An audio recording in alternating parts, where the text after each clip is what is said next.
mahalaga ang isang pamahalaan. Ang pamahalaan ay pinamumunuan ng Pangulo o Presidente ng bansa at katuwang ang pangalawang Pangulo o Vice Presidente. Sa kasalukuyan naman, ang ating Pangulo ay si President Ferdinand Bongbong R. Marcos Jr. at ang Vice Presidente naman ay si VP Sara Duterte.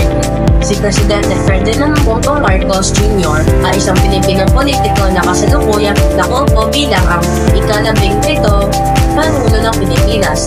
Siya ay ipinanganak noong Setyembre 13, 1957 at siya ang ikalawang anak at tanging anak na lalaki ni na dating Pangulo Ferdinand Marcos at dating unang ginang Imelda Marcos. Si Sara Zimmerman Duterte Carpio, mas kilala bilang Inday Sara, ay isang Pilipinong abogado at politiko na kasalukuyang nakaupo bilang ang ika-15 Vice Presidente ng Pilipinas. Siya ang ikatlong babaeng Vice Presidente, ang ikatlong Vice Presidente na nagmula sa Mindanao at ang pinakabatang Vice Presidente sa kasaysayan ng Pilipinas. Ipinanganak si Duterte noong May 31, 1978 sa Davao Doctors Hospital sa Davao City. Siya ang pangalawang anak ni na dating Pangulong Rodrigo Duterte at dating flight attendant na si Elizabeth Zimmerman. Alam niyo ba na may tatlong sangay ang pamahalaan? Ehekutibo, lehislatibo, at hudikatura. Ehekutibo, ang sangay na ito ay responsable sa pagpapatupad ng mga batas at patakaran ng pamahalaan. Binubuo ito ng Pangulo, mga kalip at iba pang opisyal ng pamahalaan. Lehislatibo, ang sangay na ito ay responsable sa paggawa ng mga batas at patakaran ng pamahalaan. Binubuo ito ng Kongreso na nahahati sa dalawang kapulungan, ang Senado at ang kapulungan ng mga kinatawan. Hudikatura, ang sangay na ito ay responsable sa pagpapatupad ng hustisya at pagresolba ng mga kaso sa pamamagitan ng mga korte. Binubuo ito ng Korte Suprema, mga korte ng apelasyon at iba pang korte sa bansa. Ang tatlong sangay na ito ay mahalagang papel sa pagmamanatili ng balanse ng kapangyarihan sa pamahalaan at sa pagtiyak na ang mga batas at patakaran ay patas at nakatarungan. Mga balangkas ng pamahalaan. Ang balangkas ng pamahalaan ay tumutukoy sa estruktura at organisasyon ng pamahalaan, kasama ang mga sangay, departamento at ahensya na bumubuo rito. Narito ang isang pangkalahatang balangkas ng pamahalaan sa Pilipinas. Mga sangay ng pamahalaan, mga departamento at ahensya, at mga lokal na pamahalaan. Ang balangkas na ito ay nagbibigay ng pangkalahatang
isa sa tatlong sangay ng pamahalaan.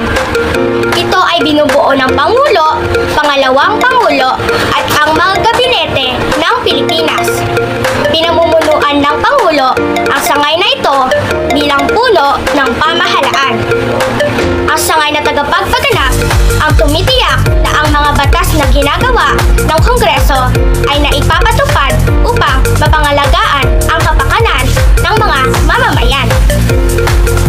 Ang sangay na tagapagpaganap ay bahagi ng pamahalaan na responsable sa pagpapatupad ng mga batas at pulisya ng pamahalaan. Ito ay binubuo ng mga opisyal ng pamahalaan na nagpapatupad ng mga desisyon ng pamahalaan. Ang mga pangunahing tungkulin ng sangay na tagapagpaganap ay pagpapaganap ng mga batas at pulisya ng pamahalaan, pagpapangasiwa sa mga kagawaran at ahensyang pangpamahalaan, pagpapasya sa mga isyu at problema ng pamahalaan, pagpapakita ng liderato at pagpapangasiwa sa pamahalaan. Sa ganitong paraan, ang sangay na tagapagpaganap ay may mahalagang papel sa pagpapanatili ng kaayusan at pagpapabuti ng buhay ng mga mamamayan. Ang kasalukuyang presidente ng Pilipinas ay si Ferdinand Bongbong Romualdez Marcos Jr. Habang ang Vice President naman ay si Sara Zimmerman Duterte Marcos. At ito naman ang iba't ibang ahensya ng bansa. Kagawaran ng ugnayang panlabas, kagawaran ng pananalapi, kagawaran ng agrikultura, kagawaran ng kapulan, kagawaran ng katarungan, kagawaran ng panloob at pamahalaang lokal, kagawaran ng edukasyon, kagawaran ng kalusugan, kagawaran ng kaligang, panlipunan at pag-unlad, kagawaran ng paggawain, bayan at lansangan, kagawaran ng enerhiya, kagawaran ng kalakalan at industriya, kagawaran ng agham at teknolohiya, kagawaran ng mga turismo, kagawaran ng kapaligiran at likas na yaman, kagawaran ng komunikasyon at teknolohiya sa impormasyon, kagawaran ng transportasyon, kagawaran ng manggagawang panlabas. Ang sangay tagapaghukom ng Pilipinas ay ang sistema ng mga hukuman na namamahala sa hustisya sa ngalan ng soberanya ng Estado upang maayos at hindi pagkakasunduan o gulo sa bansa. Si Alexander Gersmundo ang kasalukuyang punong mahistrado ng Korte Suprema na naihalal siya noong Abril 5, 2021. Siya ang ika-27 punong mahistrado. Ang sangay tagapaghukuman ay binubuo ng kataas-taasang hukuman ng apelasyon at mga hukuman sa ibaba. Si Chief Justice Gersmundo ay may 14 na katuwang sa Korte Suprema ng Pilipinas na may mga mahahalagang tungkulin. Ito ay ang mga Senior Associate Justice na kung saan sila ang pangalawa sa mataas at Associate Justice na ang tungkulin ay magdesisyon sa mga kaso at petisyon. Ang mga paunahing gawain, pagpapalakas ng hustisya, pagpapalakas ng batas at konstitusyon, pagpapakita ng pananagutan sa pagrehiyon ay mayroon tayong 959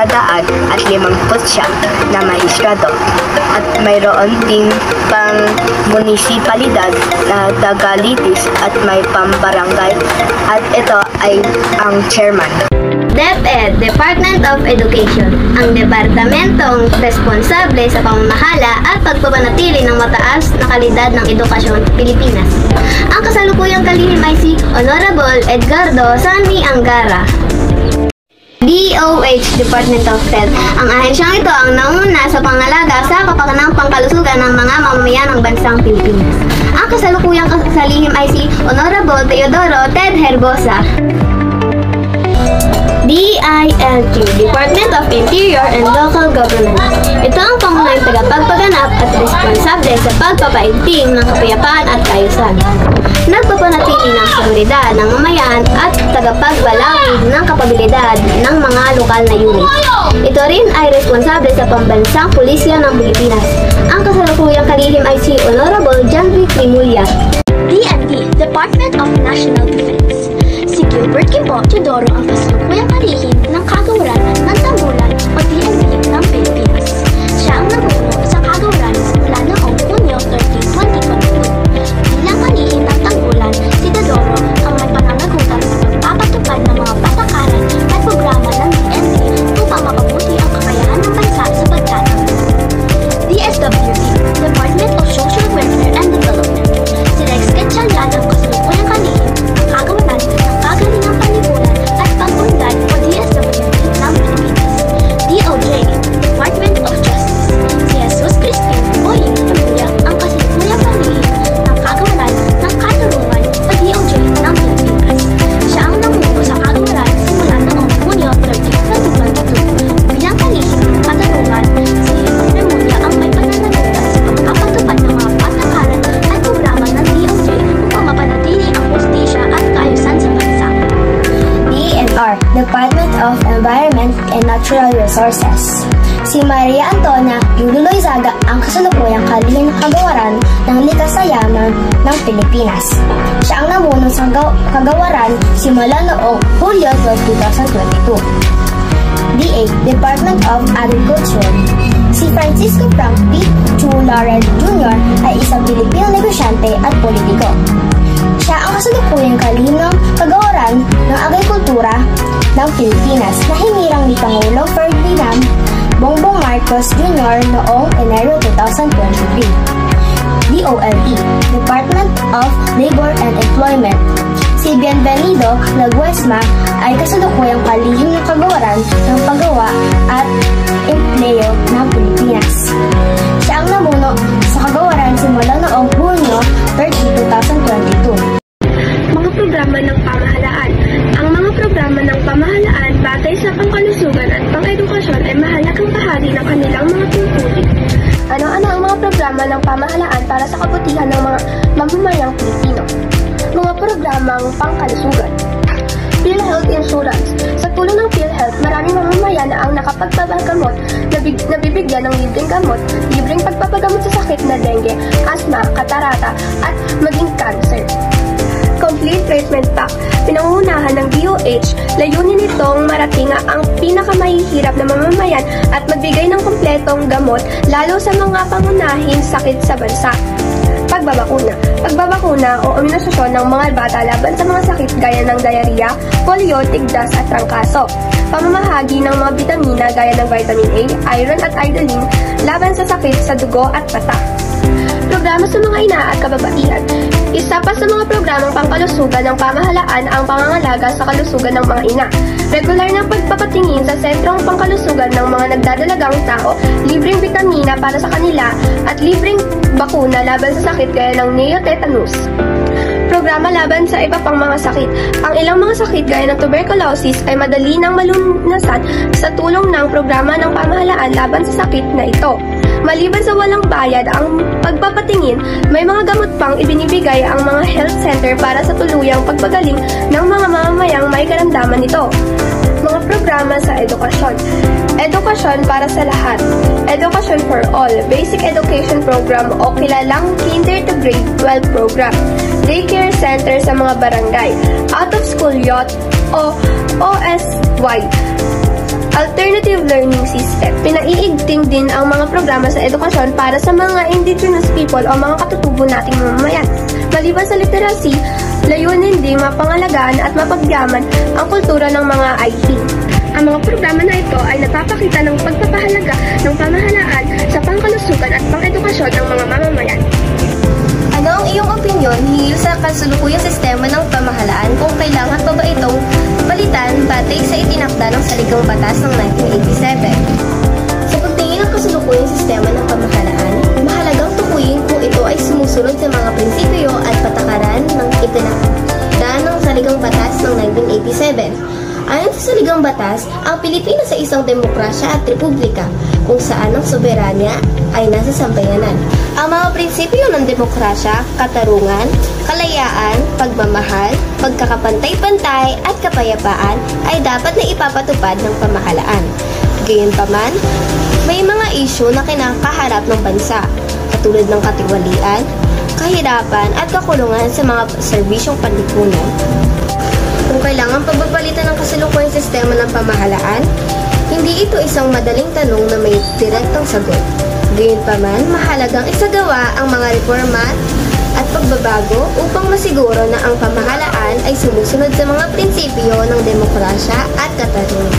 Mahalaga ba ang pagmamalasakit ng mga lingkod bayan sa mga mamamayan at sa bayan? Bakit? Ang pagmamalasakit ng mga lingkod bayan sa mga mamamayan at sa bayan ay mahalaga sa mga sumusunod na dahilan. Number 1, ang pagpapabuti ng kalidad ng buhay. Kung sila ay nagbibigay ng mga serbisyong panlipunan tulad ng edukasyon, kalusugan at seguridad. Number 2, pagpapalakas sa tiwala.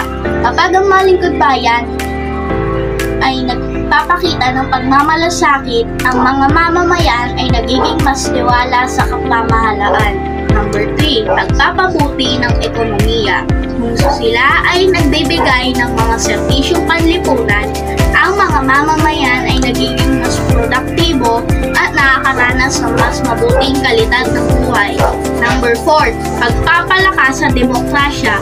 Kung sila ay nagpapakita ng pagmamalasakit, ang mga mamamayan ay nagiging aktibo sa pagpapaunlad ng pamahalaan.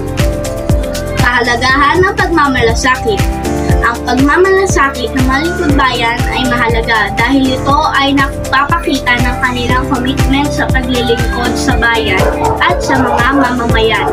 Paano ipinapakita ng mga lingkod bayan ang pagmamalasakit sa kanilang nasasakupan o pinamumunuan? Pakita ng mga lingkod bayan ang pagmamalasakit sa kanilang nasasakupan o pinamumunuan sa pamamagitan ng iba't ibang paraan tulad ng: una, pagbibigay ng serbisyong pampubliko. Siguraduhin ang mga serbisyo tulad ng edukasyon, kalusugan at infrastruktura ay naaabot ng lahat at naisasagawa ng maayos. Pangalawa, makatarungang pagtugon sa pangangailangan. Tumutulong sila sa paglutas ng mga problema ng komunidad tulad ng kakulangan sa mga yaman, trabaho at mga serbisyong pangkalusugan, pati na rin ang pagtugon sa mga sakuna. Pang-tatlo, pakikisalamuha at pagdinig sa mga mamamayan. Aktibong nakikinig at nakikisalamuha ang mga lingkod bayan sa mga hinaing at pangangailangan ng mga mamamayan, tulad ng sa mga town hall meetings at konsultasyon. Pang-apat, pagpapalaganap ng mga proyektong makikinabang ang nakararami. Nagpaplano at nagtataguyod sila ng mga proyekto na makikinabang ang nakararami, tulad ng mga proyektong pang-infrastruktura at mga programang pangkalusugan at edukasyon. Pang-lima, pagiging makatotohanan at tapat. Ipinapakita nila ang malasakit sa pamamagitan ng pagiging tapat at makatarungan sa kanilang mga desisyon at pagkilos na tinitiyak ang integridad sa kanilang mga tungkulin. Sa pamamagitan ng mga gawaing ito, ang mga lingkod bayan ay nagpapakita na ang malasakit sa kanilang mga nasasakupan at pinamumunuan.